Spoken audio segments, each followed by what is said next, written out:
Titia, shake. Shake. কে বানাই দিছে? কে বানাই দিছে? আমি কি grazie bolo?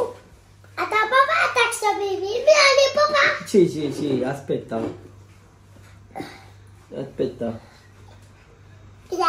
Grazie Ammi. Prego. Grazie bolso. Grazie. রেখে দাও, বাবা এখনো আসসালামু আলাইকুম আকসা।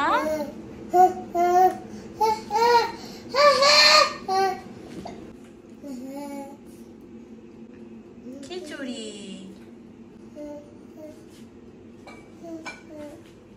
কি সুন্দর লাগছে আমার মাকে। খিচুড়ি, হ্যাঁ খিচুড়ি।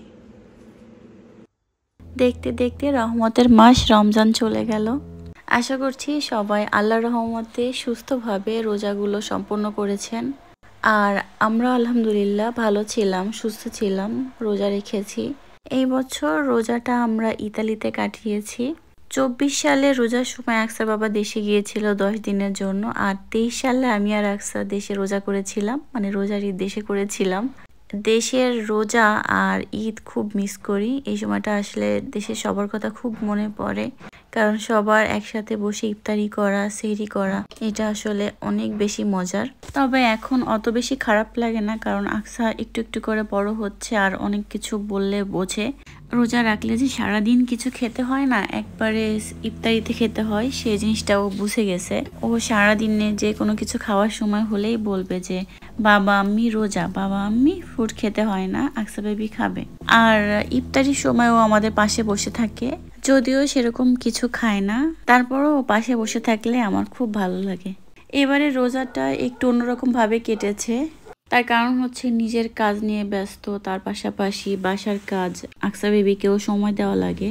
আকসা স্কুলে যাওয়ার পর থেকেই যখন যেটুকু সময় বাসায় থাকে তখন অনেক বেশি তাকে সময় দেওয়া লাগে।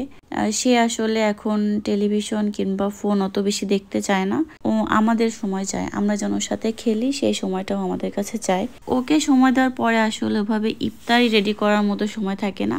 এই জন্য আমি যে ভাত রান্না করি, দুপুরবেলা যে তরকারিটা রান্না করি স্কুলে থাকা অবস্থায়, সেটা খেয়ে আর কি ইফতারি করেছি। তারপরে ফল ফলাদি খেয়েছি। আর 2-1 দিন হচ্ছে একটু হালকা ভাজা পোড়া করেছি, তাও খুবই সামান্য। আর লাস্টের 2টা রোজায় হচ্ছে আমি একটু হালকা পাতলা আয়োজন করেছিলাম, তাও মানে সামান্য আর কি, অত বেশি কিছু যে করতে পেরেছি তা না। কিন্তু সেটা দেখেই আমার আকসা অনেক বেশি অবাক হয়েছে যে এত আয়োজন কেন। মানে ও বসে অনেক বেশি খুশি হয়েছিল, ওর খুশি পুরো দেখার মতো ছিল। প্রত্যেক রমজানে তো কিছু করি আর না করি, একবার হালিম, একবার তেহারি বা বিরিয়ানি, যে কোনো একটা কিছু করবই, কিন্তু এবার তাও করিনি। 27শে রমজানের দিন আমার মাথায় আসলো যে পুরা রোজায় আমি ফাঁকিবাজি ইফতারি করেছি, তো লাস্টে যেহেতু আর 2-3টা দিন আছে, তাহলে একটু আয়োজন না করলে কেমন হয়। তাই এই যে 28শে রমজানের দিন এই সামান্য আয়োজন করেছিলাম, পেঁয়াজু, বেগুনি, সামান্য মাংসের চপ, তারপরে সেমাই, স্ট্রবেরি জুস আর ফল তো সবসময় থাকেই। কত বেশি আইটেম দিয়ে আসলে ইফতারি করলাম এটা বড় কথা না, আকসা যখন 2-1টা বেশি আইটেম দেখে খুশি হয়, মানে এত ওর কাছে তো অনেক বেশি লাগে যে এত কিছু করেছে, এত কিছু তো কখনো দেখে না। তো ওই খুশিটা দেখতে আসলে খুব ভালো লাগে। আমার হালকা একটু কষ্টে আকসার যে খুশি আমি পাই, মানে আমার কষ্ট পুরাই সার্থক করে দেয় আমার মেয়ে।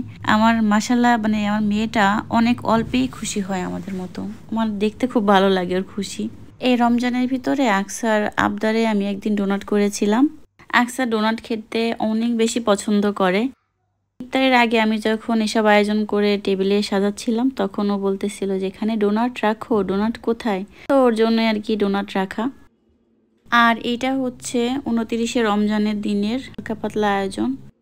এই দিনের ইফতারিতে করেছিলাম খিচুড়ি, তারপরে চিকেন করেছিলাম এয়ার ফ্রায়ারে, ছিল ছোলা মুড়ি আর খেজুর, সে তো সবসময় থাকে। খেজুর তো ইফতারির প্রাণ, সে তো সবার বাসায় থাকে। আর স্পেশাল করেছিলাম জিলাপি, আর ভাজা পোড়ার ভিতর ছিল বেগুনি আর ফুলকপির পাকোড়া। জিলাপিটা আমি আগের দিন রাত্রে করেছিলাম, মোটামুটি ভালোই হয়েছিল। আর সবশেষ সাথে ছিল জুস। জুস তো টেবিলে থাকতেই হবে ইফতারির সময়। লেবু দিয়ে যে লেবুর শরবতটা করে ওইটাও আমার খুব ভালো লাগে, কিন্তু অনেকে আবার ট্যাঙ্ক গুলাই খায়, ওইটা আমার অত বেশি ভালো লাগে না। তো যাই হোক, এই ছিল আমার সামান্য আয়োজন 2টা রোজার। আমি আসলে এর চেয়ে বেশি কিছু করিনি, এই ছিল আমার সর্বোচ্চ। তো সামনে যেহেতু ঈদ, সবাইকে ঈদের শুভেচ্ছা। আর দেখেন আকসাকে কত বেশি সুন্দর লাগছে, বুড়িটা হিজাব পরছে। আমার মাকে তো হিজাব পরে খুব সুন্দর লাগছে।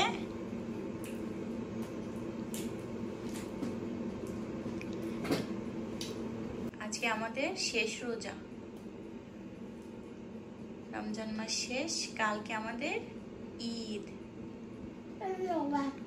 ঈদ মোবারক। রাখ রাখ রাখ, ঈদ মোবারক।